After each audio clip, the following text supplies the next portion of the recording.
کو معلوم ہے یہ ماہ سفر المظفر، ماہ سفر کا مہینہ چل رہا ہے۔ دنیا کہتی سفر کا مہینہ بڑا منحوس مہینہ ہے، اس میں بلائیں اترتی ہیں، اس میں بیماریاں آتی ہیں، اور میں سمجھتا ہوں شاید موسم کی تبدیلی کی وجہ سے کچھ ایسا ہو جائے، پولوشن کی وجہ سے ہو جائے یا ہماری اپنی بے احتیاطی کی وجہ سے ہو جائے تو ہو جائے، ورنہ اس مہینے میں خاص کوئی ایسی بلا مصیبت نہیں اترتی۔ صحیح بخاری شریف کے اندر 5717 نمبر پر حدیث پاک ہے، میرے آقا نبی اکرم صلی اللہ علیہ وسلم نے فرمایا لا عدوى ولا سفر ولا حامہ، یعنی کوئی مرض اڑ کے نہیں لگتی۔ یہ صحیح بخاری شریف کی حدیث۔ آج کہتے ہیں جی 6 فٹ کا آپ فاصلہ رکھیں ورنہ آپ کو کرونا ہو جائے گا، بیماری لگ جائے گی۔ میرے نبی تو کہہ رہے ہیں کوئی بیماری اڑ کے لگتی نہیں۔ میں بات کس کی مانوں؟ میں دنیا کی بات مانوں کہ دنیا کے سردار صدر کائنات کی بات مانوں؟ میرے لیے تو سادہ سی بات ہے بھائی، میں صدر کائنات کی بات مانوں گا۔ میرے صدر کائنات، اور بخاری شریف کی یہ روایت ہے، یہ کوئی چھوٹی موٹی یا ضعیف حدیث نہیں، صحیح حدیث ہے۔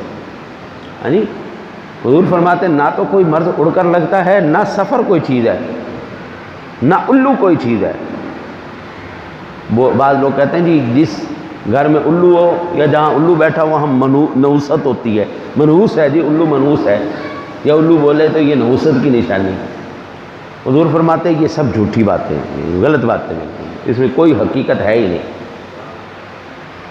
لا سفر یعنی سفر کوئی چیز نہیں، اس کی شرح میں مختلف اقوال ہیں۔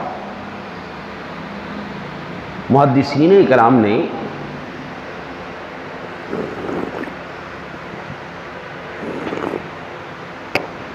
جو اس کی شرح میں بیان کیا نا، آپ سن کے حیران ہو جائیں گے۔ پہلے کافروں کے اندر ہے، اور کیونکہ لوگ تو بت پرست تھے نا جی، آپ نے سنا ہوگا کہ حضرت علی المرتضیٰ نے بتوں کو گرایا۔ کعبے میں کتنے بت تھے؟ 360۔ ہاں جی، بت پرست قوم تھی، ہندو تھی، سادہ لفظوں میں ہندو قوم تھی، اور ہندو آج بھی ہیں، اور ان کے نظریات اور سوچیں بڑی عجیب عجیب ہیں کہ جناب اگر آگے سے کالی بلی راستہ کاٹ جائے، ہاں جی، یہ ساری نظریات اور یہ سوچیں ان کی، معاملات ایسے چلتے ہیں۔ تو اس وقت کے جو ہندو تھے، مشرک تھے، ان کے جو باطل عقائد تھے اس کے بارے میں حضور ملا علی قاری علیہ رحمت الباری عمدۃ القاری میں ارشاد فرماتے ہیں تحت الحدیث 5707 نمبر کی حدیث کی شرح میں آپ ارشاد فرماتے ہیں کہ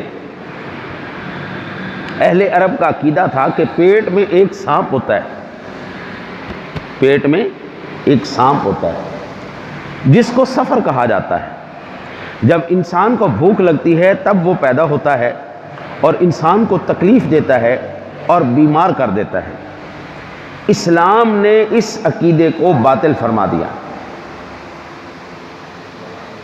کہ یہ بات بالکل غلط ہے جی، اور اس سے مراد کہا، اور بعض نے کہا کہ اس سے مراد وقت کو مؤخر کرنا ہے۔ اہل عرب سفر کے مہینے کو آپس کی مشاورت سے آگے کر دیتے۔ ابھی میں ایک موٹی سی مثال دوں آپ کو۔ رمضان شریف کا جب مہینہ آتا ہے آپ کو مجھے اختیار ہے کہ ہم اس کو آگے کر دیں؟ نہیں، پیچھے کر دیں نہیں۔ جب روزے آئیں، جو مہینہ روزوں کا ہے وہ مہینہ روزوں کا ہے۔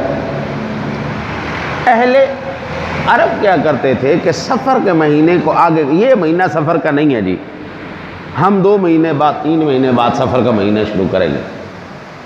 تو اس کی شرح میں ملا علی قاری رحمۃ اللہ تعالی علیہ نے یہ فرمایا کہ زمانہ جاہلیت میں محرم کے مہینے کو سفر تک مؤخر کر دیتے تھے، اور اشہۃ اللمعات میں امام نووی کے حوالے سے شیخ محقق آپ فرماتے ہیں کہ پیٹ کے کیڑے ہوتے ہیں جو بھوک کے وقت کاٹتے ہیں۔ بعض اوقات انسان کا جسم دکھنے لگتا ہے اور وہ ہلاک ہو جاتا ہے۔ حضور نبی اکرم صلی اللہ علیہ وسلم نے فرمایا یہ سب باطل ہے۔ اشہۃ اللمعات کی تیسری جلد ہے، 664 نمبر صفحہ، ٹھیک ہے نا جی۔ بعض بھوک کی وجہ سے کہتے ہیں جی پیٹ میں کیڑے کاٹتے ہیں اور اس کی وجہ سے بندہ ہلاک ہو جاتا ہے، اس لیے اس کو سفر کا مہینہ کہتے ہیں، ایسا نہیں۔ اشہۃ اللمعات میں لا سفرہ کے تحت ہے، باشارین کے نزدیک مشہور مہینہ مراد ہے جو محرم کے بعد آتا ہے۔ عوام الناس اسے بلاؤں، حادثوں، آفتوں کے نازل ہونے کا وقت قرار دیتے ہیں۔ یہ عقیدہ باطل ہے، اس کی کچھ اصلیت نہیں ہے۔ اشہۃ اللمعات کی تیسری جلد ہے اور 663 نمبر صفحہ ہے۔ اب آپ دیکھیں نا جی، اللہ اور اس کے رسول صلی اللہ علیہ وسلم نے ہمیں ایک چیز سے منع کیا ہے، آپ نے یہ کام نہیں کرنا۔ موٹی سی مثال، بچہ چھری پکڑنے لگے تو ہم کیا کہتے ہیں؟ نا نا نا نا، چھری نہیں پکڑنی، خبردار، چھری پکڑو گے ہاتھ کٹ جائے گا۔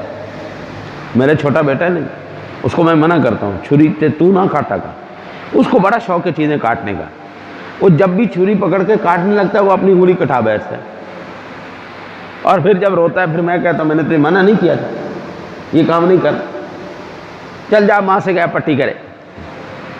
ہاں جی، تو ہماری عادت یہ ہے کہ جس چیز سے ہمیں منع کیا جاتا ہے نا جی، ہمیں مزہ آتا ہے وہ کام کرنے میں، ہم چاہتے ہیں کہ نہیں ہم بڑے ہو چکے۔ اللہ اور اس کے رسول جانتے ہیں ہمارے حق میں کیا بہتر ہے کیا بہتر نہیں۔ جب ہم اللہ اور اس کے رسول کی مخالفت کریں گے، ایمان سے بتاؤ، پھر ہمیں مزہ آئے گا، آسانی ملے گی، سکھ ملے گا، یہ تکلیف ہوگی؟ اللہ رسول کی نافرمانی کرو گے تو دکھ ہی آئے گا، ان کی مانو سکھ میں رہو گے۔ اللہ رسول کی مخالفت کر کے آج تک کوئی بندہ سکھ میں نہیں رہ سکتا، نہ اس دنیا میں نہ آخرت میں۔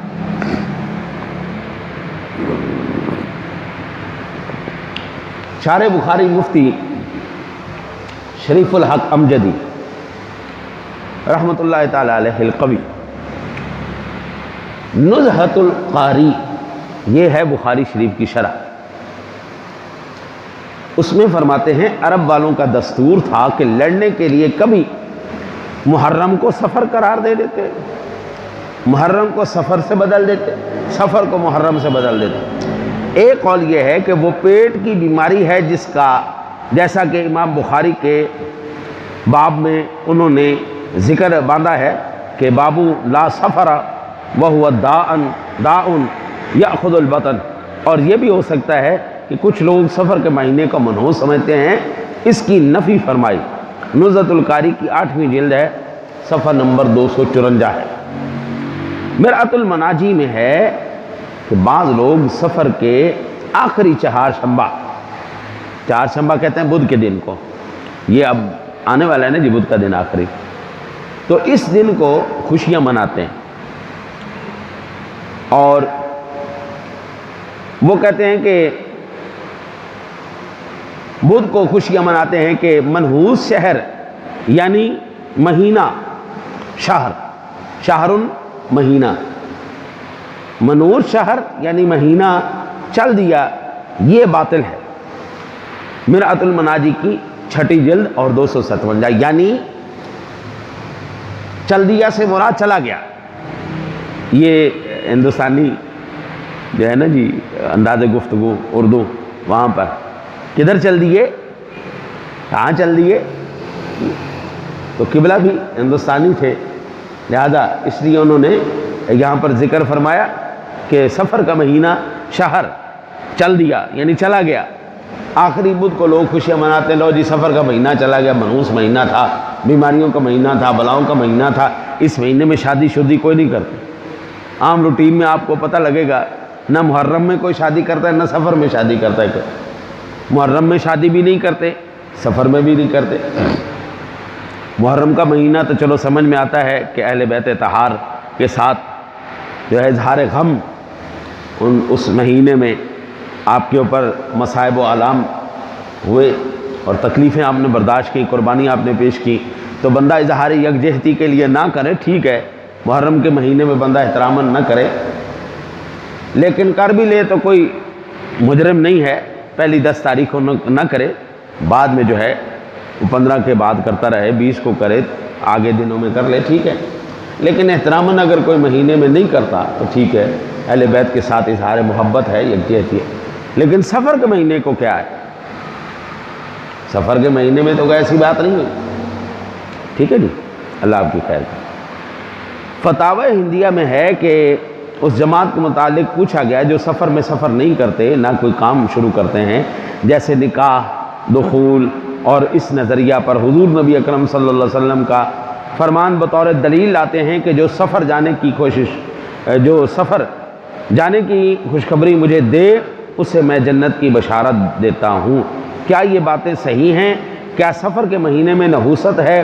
کیا سفر میں کام، شادی وغیرہ کرنے کی کوئی ممانعت ہے؟ تو جواب اس کا یہ ہے، سفر کے مہینے کے متعلق جو کچھ کہا جاتا ہے یہ تمام باتیں عرب کہا کرتے تھے۔ سفر کے متعلق جتنی اس قسم کی احادیث حضور نبی اکرم صلی اللہ علیہ وسلم کی طرف منسوب ہیں وہ سب جھوٹی ہیں، جیسا کہ جواہر الفتاوی میں ہے، فتاوی ہندیہ جلد نمبر 5 صفحہ نمبر 380۔ اچھا، یہ بھی بڑی بیماری ہے۔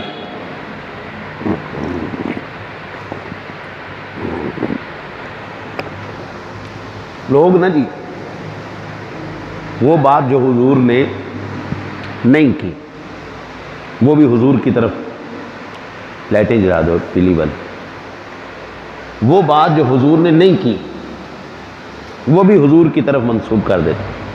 حدیث کی 2 قسمیں، ایک حدیث کی قسم ہے صحیح جو حضور نے بات کی ہے، وہ بات بالکل ٹھیک ہے، ایک ہے جی موضوع، جھوٹی بات، حضور نے وہ بات نہیں کہی اور وہ بات حضور کی طرف منسوب کر دیتے، اس کو کہتے ہیں موضوع حدیث۔ ایک وہ بات جو حضور نے کہی ہے، ایک حضور نے کہی نہیں، ہم نے، مثال کے طور پر میرے ساتھ ایک دفعہ ایسا واقعہ ہوا، ایک خاتون تشریف